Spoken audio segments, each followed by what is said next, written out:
Alors dans cette partie, on va voir trois outils à la suite qui sont l'outil goutte d'eau, netteté et doigt. Donc c'est trois outils qui ont des fonctionnements assez complémentaires et il n'y a pas beaucoup d'options, donc on va passer assez vite à travers. Donc déjà l'outil goutte d'eau, c'est tout simplement un outil pour enlever de la netteté, donc voyez ça un peu comme pour rajouter du flou. Donc si on regarde par exemple ici sur les yeux du personnage, si je dessine avec mon outil, vous voyez que plus on dessine, plus les pixels se floutent. Donc après, on a un réglage ici pour l'intensité. Donc si je mets l'intensité à 100%, vous voyez que très rapidement, on a du flou qui apparaît. Si je mets l'intensité plus basse, évidemment, ça va être plus long avant d'obtenir un flou. Donc c'est pas mal tout pour cet outil.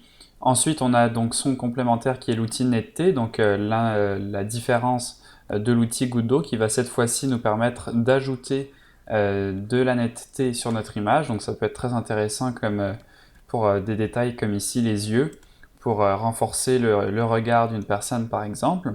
Là encore, très peu d'options, donc l'intensité, échantillonner tous les calques, des options qu'on a vues dans d'autres outils. Et pour finir, on a l'outil doigt ici. Alors je vais mettre l'intensité à 50% et vous allez voir que ce que ça va faire, c'est que ça va étirer un peu nos pixels.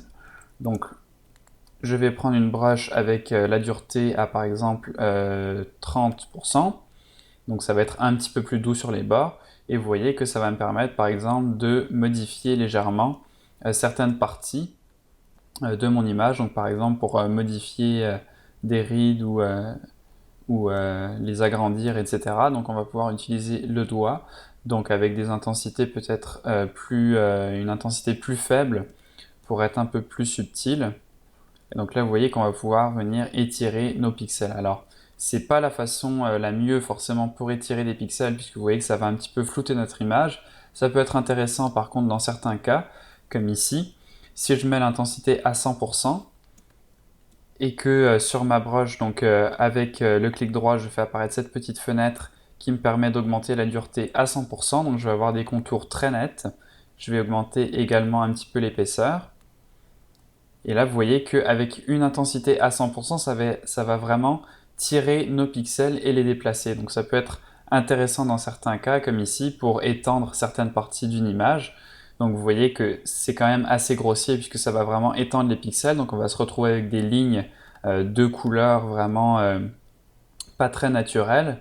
Mais sachez que donc ça peut quand même être utile des fois sur des bâtiments comme ça, sur des buildings, quand on n'a pas trop de texture. Là on a la texture du bois, donc c'est sûr que ça donne pas un très bon résultat. Mais par exemple sur des gratte-ciel avec très peu de texture, sur des fenêtres par exemple, eh bien c'est un outil qui est très pratique pour étendre comme ça des parties de notre image.